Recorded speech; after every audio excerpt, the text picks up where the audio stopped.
Halo semuanya, mari kita ikuti video pembelajaran mengenai hubungan antara tumbuhan dengan tanah dan sistem transport nutrisi pada tumbuhan dalam mata kuliah Fisiologi Tumbuhan semester 6 dengan dosen Dr. Meiti Tanur MSI, Dani Posuma SSI MSI, dan Dr. Yan Lipinaria MSI. Yang pertama, peran tanah. Tanah merupakan salah satu unsur penting lingkungan hidup yang digunakan sebagai tanah atau lahan, diperlukan oleh manusia sebagai penunjang untuk tempat tinggal dan aktivitas kehidupan seperti bercocok tanam, beternak, budidaya perikanan, dan lain sebagainya. Yang kedua, fungsi tanah. Fungsi tanah sebagai sumber daya alam yaitu unsur produksi pertanian, unsur pengatur tata air, siklus hidrologi, dan unsur perlindungan alam atau lingkungan unsur bangunan atau infrastruktur. Fungsi-fungsi tanah menurut Carlen et al. 1997 yaitu mendukung aktivitas biologi, keanekaragaman hayati dan produktivitas, mengatur tata air dan aliran lautan, sebagai saringan buffer, degrator, detoksifikator senyawa anorganik dan organik, termasuk limbah industri, rumah tangga, dan limbah atmosfer, menyimpan dan mendaur. Fungsi tanah sebagai faktor produksi tanaman yaitu tempat tumbuh dan berkembangnya perakaran tanaman, penyedia kebutuhan primer tanaman atau air, udara, dan unsur-unsur hara, penyedia kebutuhan sekunder tanaman, dan sebagai habitat biota tanah. Sifat tanah adalah sifat yang dapat diukur secara visual ataupun dengan perasaan. Tanah pada hakikatnya terbentuk oleh badan padatan, cairan, dan bahan gas yang satu dan yang lain membentuk gabungan yang sangat beragam. Tekstur tanah ialah perbandingan kandungan fraksi pasir, debu, dan lempung dalam suatu massa tanah. Menurut ketentuan dari USDA atau United States Department of Agriculture, maka ukuran dari bagian-bagian partikel tanah dibedakan dalam ukuran garis tengahnya menjadi jenis partikel kasar, ukuran garis tengah 2,00, 1,00,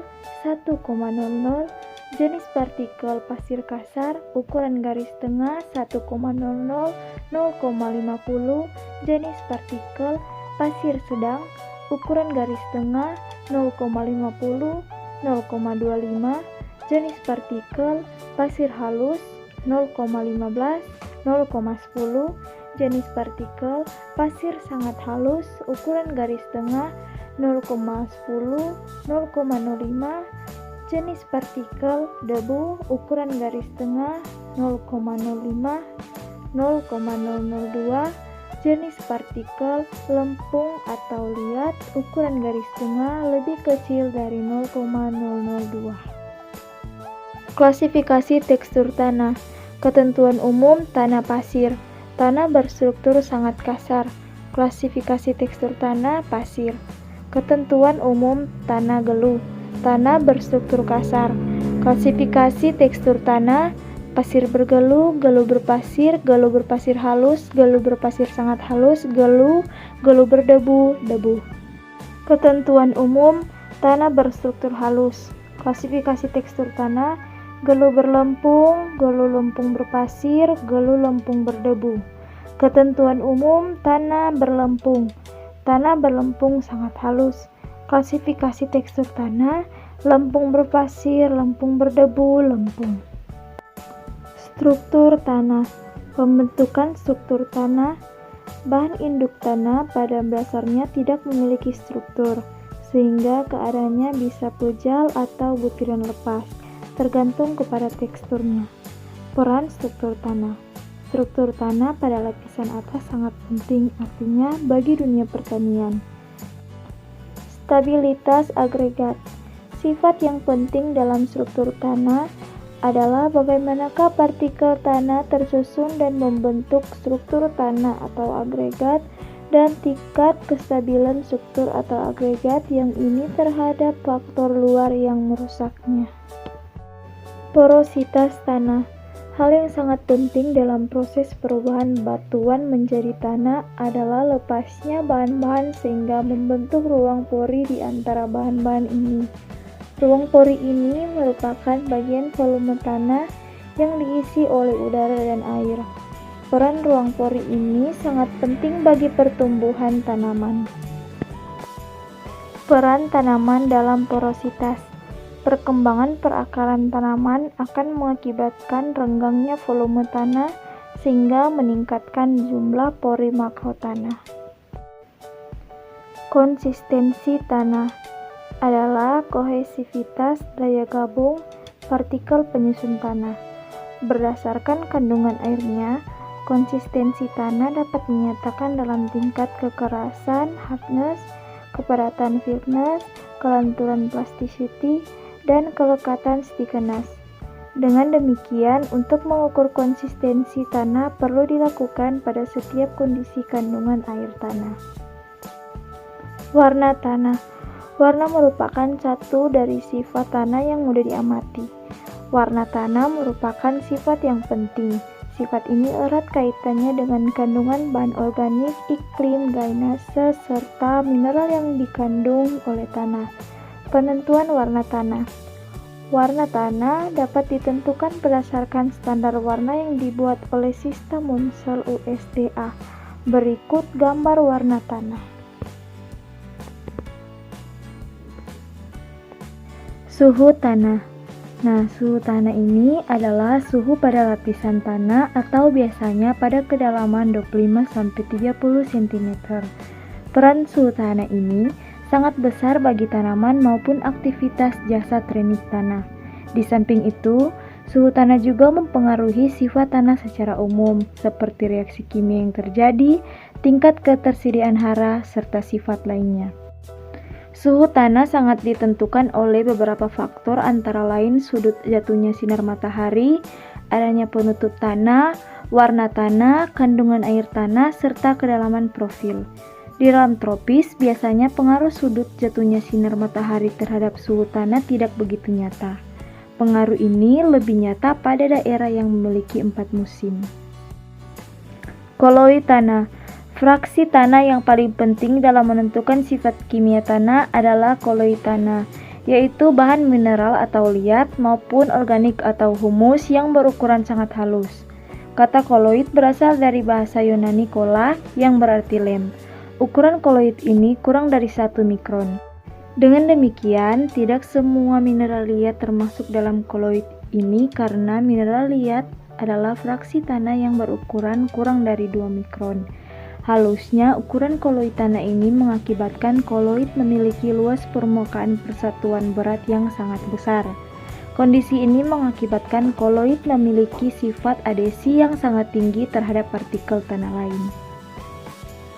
Air tanah adalah air yang dikandung oleh tanah baik yang terikat secara kuat oleh permukaan partikel tanah maupun air yang kurang dapat diikat dan mudah dibebaskan untuk kebutuhan tanaman.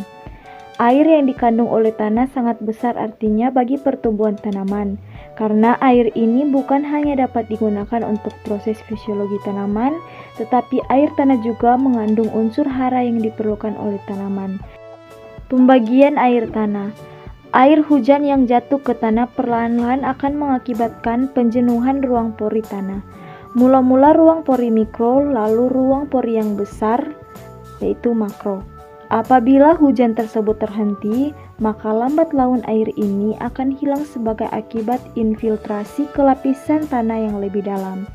Hilangnya air ini mula-mula terjadi secara cepat pada pori-pori makro tanah, kemudian berangsur-angsur lambat dan akhirnya berhenti.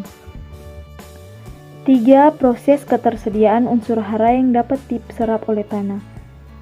Pengertian unsur hara merupakan zat esensial bagi tanaman yang mempengaruhi pertumbuhan dan perkembangan fisiologi tanaman. Unsur hara juga disebut unsur esensial karena setiap unsur hara tersebut harus ada dalam jumlah tertentu bagi tanaman. Unsur hara terdiri atas 2 macam, yaitu unsur hara makro dan unsur hara mikro. Itu menurut Yusuf 2009. Unsur hara makro adalah unsur yang diperlukan tanaman dalam jumlah sedikit. Walaupun hanya diserap dalam jumlah kecil, tetapi amat penting untuk menunjang keberhasilan proses-proses dalam tumbuhan. Unsur hara makro terdiri dari nitrogen, fosfor, kalsium, kalium, magnesium, dan belerang. Unsur hara mikro adalah unsur yang diperlukan tanaman dalam jumlah sedikit. Walaupun hanya diserap dalam jumlah kecil, tetapi amat penting untuk menunjang keberhasilan proses-proses dalam tumbuhan. Tanpa unsur mikro, bunga adenium tidak tampil prima. Unsur hara mikro terdiri dari boron, besi, tembaga, mangan, molibdenum, klor. Distribusi unsur hara esensial di permukaan bumi, yaitu nitrogen dalam tanah, fosfor dalam tanah, kalium dalam tanah, belerang dalam tanah, kalsium dan magnesium dalam tanah, besi dalam tanah, mangan dalam tanah, tembaga dalam tanah, seng dalam tanah, molibdenum dalam tanah, boron dalam tanah, klor dalam tanah. Distribusi unsur hara esensial dalam tubuh tanaman. Pergerakan hara mineral dari larutan tanah ke tanaman dan dalam tanah. Ada 3 cara atau peristiwa gerakan air dan unsur hara ke permukaan sel bulu akar, yaitu melalui Maslow, peristiwa intersepsi akar, dan peristiwa difusi. Nah, unsur hara ke tengah akar dapat melalui 2 jalur, yaitu apoplastik dan siplastik. Masuknya hara ke silian akar. Teori masuknya ke hara ke silian akar di antaranya yaitu teori Kraft dan Boyer, teori Lauci. Gerakan hara mineral dalam xilem. Teori masuknya ke hara ke xilem di antaranya yaitu teori Kraft dan Boyer, teori Lauci. Gerakan hara mineral dalam xilem. Dalam perjalanan xilem, hara melalui 3 proses penting, yaitu pertukaran absorpsi, resorpsi, sekresi atau pelepasan. Gerakan hara dalam floem berdasarkan hasil analisis yang dilakukan para peneliti, yaitu ada 7 bisa kita lihat. Penyerapan hara lewat daun dan translokasinya. Peranan daun dalam penyerapan substansi dari udara tidak hanya penting untuk nutrisi tanaman itu sendiri, tetapi juga penting bagi siklus global elemen-elemen tertentu yang dibutuhkan untuk pertumbuhan tanaman. Penyerapan hara melalui daun sangat ditentukan oleh struktur daun dan komponen-komponennya dan permeabilitas kutikel. Penyerapan unsur hara esensial. Yang pertama unsur makro, yang terdiri atas 1. Nitrogen, merupakan unsur hara utama. Yang kedua, fosfor. Fosfor diserap oleh tanaman dalam bentuk ion H2PO 4-. Yang ketiga, kalium. Unsur kalium diserap oleh akar tanaman dalam bentuk ion K+ yang larut di dalam larutan tanah. Yang keempat, kalsium. Kalsium di dalam tanah berasal dari mineral. Yang kelima, magnesium. Unsur magnesium diserap oleh tanaman dalam bentuk ion Mg2+. Yang keenam, belerang. Tanaman menyerap belerang dalam bentuk ion SO42- di dalam larutan tanah. Selain unsur makro, terdapat unsur mikro yang terdiri atas 1. Besi. Diserap tanaman dalam bentuk Fe+3 dan Fe+2. Yang kedua, mangan. Diserap tanaman dalam bentuk Mn+2 dan Mn+4. Yang ketiga, molybdenum. Diserap dalam bentuk ion MoO4-.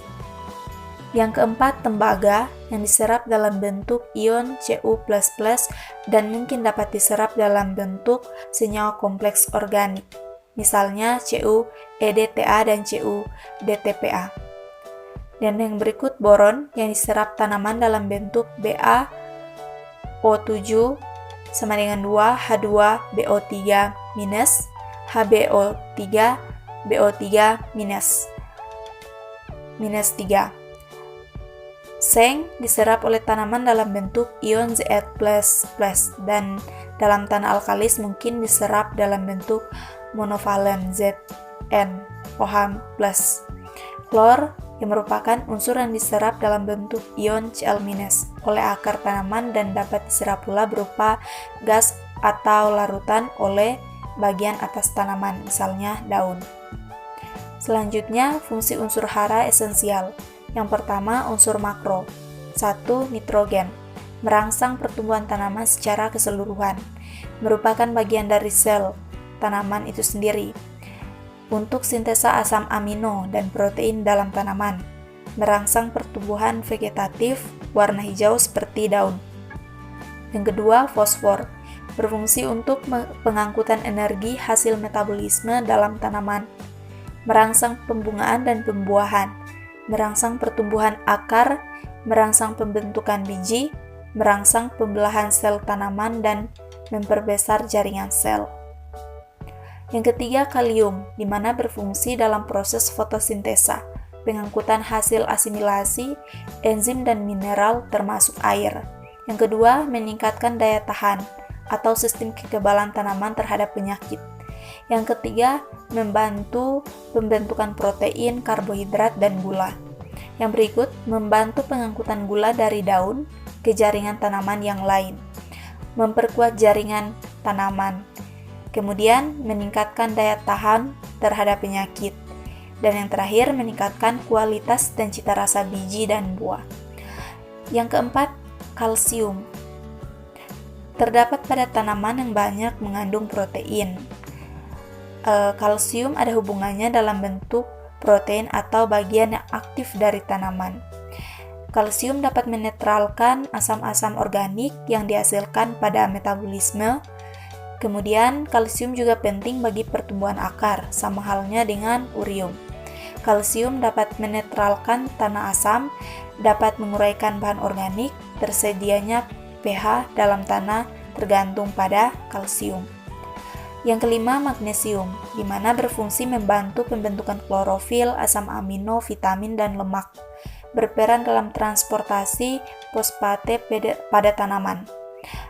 Pembentukan klorofil, pengangkut enzim, pembentukan minyak. Yang keenam, belerang. Digunakan oleh tanaman terutama untuk pembentukan protein serta klorofil.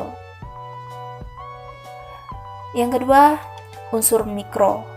Yang pertama, besi, intensis klorofil, komponen protein citaras flavonoids, komponen sistem enzim, komponen porfin, komponen protein, peredoksin, reduksi nitrat, sintesis senyawa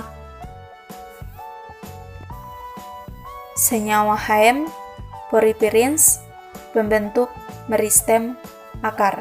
Yang kedua, tembaga, komponen dan aktivator enzim, polifenol oksidase dan diamin oksidase, sintesis lignin, dinding sel. Tanaman tembaga mudah rebah dan peka terhadap serangan hama dan penyakit. Tembaga terlibat dalam reaksi redoks. ATP berperan dalam proses fisiologis dan metabolisme sintesis protein, lemak, serapan hara secara aktif. Yang ketiga, mangan, yang berperan sebagai aktivator bagi sejumlah enzim utama dalam siklus Krebs. Dibutuhkan untuk fungsi fotosintetik yang normal dalam kloroplas, ada indikasi dibutuhkan dalam sintesis klorofil. Sebagai komponen kloroplas, aktivator enzim, kofaktor berbagai enzim dalam proses fotosintesis, fenilamin, mediasi asam fenolik, peroksidase, polimerisasi alkohol, pembentukan lignin. Yang keempat, seng. Kofaktor enzim termasuk triptofan dan hormon auksin. Komponen enzim alkohol dehidrogenase, pembentukan etanol dari asetildehid pada ujung akar. Karbonik anhidrase terdapat dalam kloroplas untuk asimilasi CO2 fotosintesis dan penting dalam metabolisme karbohidrat sintesis protein pertumbuhan batang, serta berperan dalam biosintesis auksin, pemanjangan sel dan ruas batang. Yang kelima, molybdenum sebagai kofaktor beberapa enzim, mengaktifkan enzim nitrogenase, nitrat reduktase, dan xantin oksidase. Yang keenam, boron, pembentukan dinding sel, integritas membran sel, membantu translokasi gula dan serapan Ca. Penting pada perkecambahan, pembungaan, pembentukan tepung sari, buah, pembelahan sel, status air, pergerakan hormon. Dan yang terakhir, translasi gula dan floem. Klor terlibat dalam beberapa proses metabolisme tanaman, mengatur tekanan osmosis cairan sel, mengatur membuka dan menutup stomata, gerakan air, dan zat-zat terlarut dalam sel tanaman, mengatur keseimbangan ion dalam penyerapan hara dan fotosintesis, penting dalam proses fotosintesis, kadarnya dalam kloroplas 10%. Ion Cl- dalam tanaman sangat mudah larut dan tercuci dari tubuh tanaman. Sebagai pemindahan hara tanaman, meningkatkan osmosis sel, mencegah kehilangan air yang tidak seimbang, memperbaiki penyerapan ion lain, juga berperan sebagai fotosistem 2 dari proses fotosintesis. Defisiensi unsur hara esensial. Yang pertama yaitu unsur makro, terdiri dari yang pertama nitrogen, di mana jika kekurangan nitrogen yang akan terjadi yaitu yang pertama, pertumbuhan tanaman lambat atau kerdil, daun mengalami klorosis, mula-mula daun menguning, mengering dan rontok. Daun yang menguning dimulai dari daun bagian bawah, kemudian disusul daun bagian atas. Yang kedua, fosfor. Yang pertama, daun bawah berubah warna menjadi tua atau tampak mengkilap merah keunguan. Pada tahap lanjut, daun menjadi kuning dan rontok. Tepi daun pada cabang dan batang berwarna merah ungu, kemudian menjadi kuning. Batang kerdil dan berbunga dan berbuah. Jika terlanjur berbunga, maka ukurannya kecil-kecil dan jelek serta lekas matang. Yang ketiga, kalium. Daun mengerut atau keriting, timbul bercak-bercak merah coklat, kemudian mengering dan mati. Terhambatnya perkembangan akar, kualitas buah atau bunga rendah, tidak sempurna, kecil, jelek, tidak tahan lama, dan cita rasanya juga pun tidak sempurna. Yang keempat, kalsium. Defisiensi unsur hara menyebabkan terhambatnya pertumbuhan sistem perakaran, selain akar kurang sekali, fungsinya pun demikian terhambat. Yang kelima, magnesium, di mana daun akan menjadi tua, terutama pada daun bagian bawah, mengalami klorosis, menguning dan bercak-bercak coklat hingga akhirnya rontok. Yang kedua, pada tanaman yang menghasilkan biji, maka akan menghasilkan biji yang lemah. Yang keenam, belerang. Defisiensi unsur belerang, gejalanya klorosis, terutama pada daun-daun muda, perubahan warna tidak berlangsung setempat-tempat. Selanjutnya yaitu unsur hara mikro. Yang pertama, besi. Gejala kekayatan Fe muncul pertama kali pada daun-daun muda, mengalami klorosis di antara tulang daun, kemudian menyebar ke seluruh daun. Pada kondisi paling parah, daun muda mengering dan tulang daun tetap hijau, pucuk daun berwarna coklat. Yang kedua, mangan, di mana akan terjadi klorosis di bagian atau di antara tulang-tulang daun yang ditandai dengan warna kuning, dan apabila telah berlanjut, daun akan menjadi putih.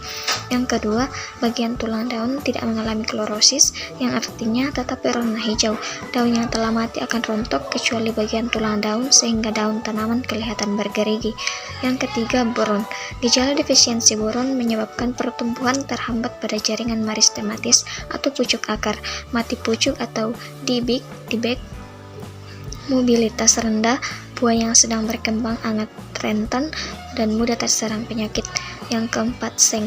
Gejala defisiensi seng diantaranya yaitu tanaman kerdil, ruas-ruas batang memendek, daun mengecil, dan klorosis pada daun-daun muda dan intermediat, serta adanya nekrosis. Yang kelima yaitu tembaga. Gejala defisiensi atau kekurangan tembaga antara lain pembungaan dan pembuahan terganggu, warna daun mudah kuning dan kerdil, daun-daun lemah, layu dan pucuk mengering serta batang dan tangkai daun lemah. Yang keenam, molybdenum, di mana terjadi gejala defisiensi yaitu dimulai dari tengah dan daun bawah. Daun menjadi kering kelayuan tetapi daun menggulung dan daun umumnya sempit. Bila defisiensi berat, maka lamina hanya terbentuk sedikit sehingga kelihatan tulang-tulang daun lebih dominan. Yang kedua, kekurangan MO dapat menghambat pertumbuhan tanaman daun menjadi pucat dan mati dan pembentukan bunga pun akan terlambat. Yang ketujuh yaitu klor. Gejala defisiensi klor yaitu pola percambahan akar abnormal, gejala wilting atau daun lemah dan layu, warna keemasan atau bronzing pada daun pada tanaman kol daun berbentuk mangkuk. Pokok bahasan selanjutnya yaitu mekanisme transport larutan antar sel, itu difusi sederhana, terfasilitasi, dan transport aktif. Yang pertama, proses difusi merupakan perpindahan molekul larutan berkonsentrasi tinggi menuju larutan yang berkonsentrasi rendah tanpa melalui selat membran. Contoh sederhana yaitu pada pemberian gula pada cairan teh tawar, lama-kelamaan cairan akan terasa manis. Contoh lain yaitu uap air dari cerek yang berdifusi dalam udara, di mana pada masing-masing saat kecepatan difusi berbeda-beda. Difusi merupakan salah satu prinsip yang menggerakkan partikel zat seperti CO2, O2, dan H2O masuk ke dalam jaringan. Selanjutnya yaitu proses masuknya ion melalui jaringan akar secara simplas dan apoplas. Konsep dan istilah apoplas dan simplas pertama diperkenalkan oleh Emmons dari Jerman pada tahun 1930. Beliau mengemukakan bahwa dinding sel dari keseluruhan bagian tanaman dan pembuluh xilem dapat dianggap sebagai suatu sistem tunggal yang disebut sebagai apoplas. Pada dasarnya, bagian apoplas ini merupakan bagian yang mati dari tanaman, kecuali pada bagian pita kasparian pada sel-sel endodermis. Air atau bersama bahan yang terlarut di dalamnya dapat bergerak sepenuhnya pada bagian apoplas ini.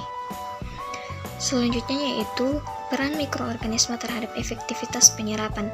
Menurut Sarmat pada tahun 2002, upaya mengatasi masalah di atas dapat dilakukan dengan meningkatkan peran mikroba tanah yang bermanfaat melalui berbagai aktivitas, yaitu yang pertama, meningkatkan kandungan beberapa unsur hara di dalam tanah, yang kedua, meningkatkan ketersediaan unsur hara di dalam tanah, meningkatkan efisiensi penyerapan unsur hara, yang ketiga, menekan mikroba tular tanah patogen melalui interaksi kompetisi. Yang ketiga, empat, memproduksi zat pengatur tumbuh yang dapat meningkatkan perkembangan sistem perakaran tanaman. Dan yang terakhir yaitu meningkatkan aktivitas mikroba tanah heterotrof yang bermanfaat melalui aplikasi bahan organik. Pokok bahasan yang selanjutnya yaitu macam dan fungsi nutrisi yang diperlukan oleh tumbuhan. Yang pertama yaitu nutrisi esensial, yaitu zat anorganik di dalam tumbuhan mengandung lebih dari 50 unsur kimia. Dalam mempelajari komposisi kimiawi tumbuhan, perlu dibedakan antara unsur esensial dari unsur yang hanya ada begitu saja dalam tumbuhan. Unsur esensial merupakan unsur kimiawi yang dibutuhkan oleh tumbuhan untuk menyelesaikan siklus hidupnya dan menghasilkan generasi yang lain, menurut Campbell pada tahun 2008. Yang kedua yaitu nutrisi benefisial, yaitu unsur yang berguna bagi pertumbuhan tanaman tetapi tidak memenuhi kaidah unsur hara esensial, karena jika unsur ini tidak ada, pertumbuhan tanaman tidak akan terganggu. Morgan pada tahun 2000 dalam format tahun 2012 mengidentifikasi bahwa nutrisi preferensial ini selain CO, Si, Ni, dan V, yaitu sodium, rubidium, strontium, litium, aluminium, selenium, iodin, titanium, dan silver. Pokok bahasan selanjutnya yaitu tanda-tanda defisiensi dan toksisitas suatu nutrien. Yang pertama, tanda defisiensi nutrien, yaitu apabila suatu tanaman kekurangan nutrien tertentu atau unsur esensial, maka akan menimbulkan suatu tanda atau gejala fisik berupa kerusakan pada tubuh tanaman bagian tertentu, misalnya akar, batang, dan daun. Inilah yang disebut sebagai defisiensi. Gejala defisiensi bergantung sebagian pada fungsi mineral sebagai nutrien.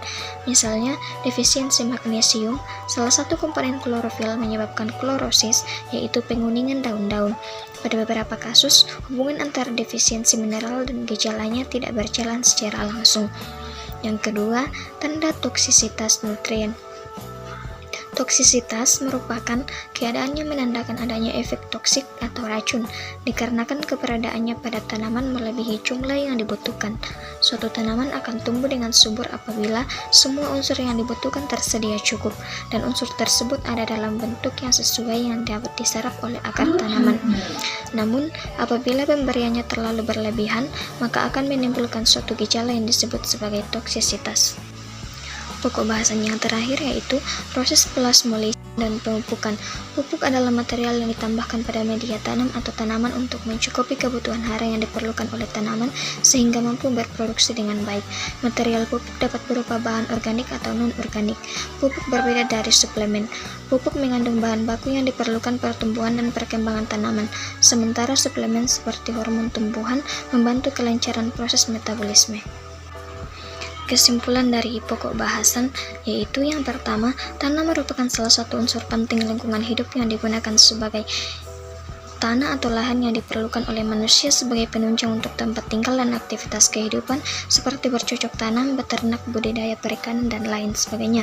Yang kedua, air yang mengalami infiltrasi pada suatu saat tertentu akan melampaui batas tanah untuk menahan air di mana pori-pori tanah telah berisi air, maka air kelebihannya akan terus bergerak ke bawah berupa perkolasi. Yang ketiga, menurut Weimeyer, tanah dalam menyediakan air untuk tanaman mempunyai batas-batas kemampuan dari batas atas sampai batas bawah. Dan yang keempat, kebutuhan air untuk evapotranspirasi mulai naik pada pertumbuhan vegetatif, kemudian mencapai maksimum pada periode reproduktif, dan menurun pada periode pemasakan. Demikian hasil pemaparan materi dari kami. Kurang lebihnya mohon dimaafkan. Tuhan Yesus memberkati. Terima kasih.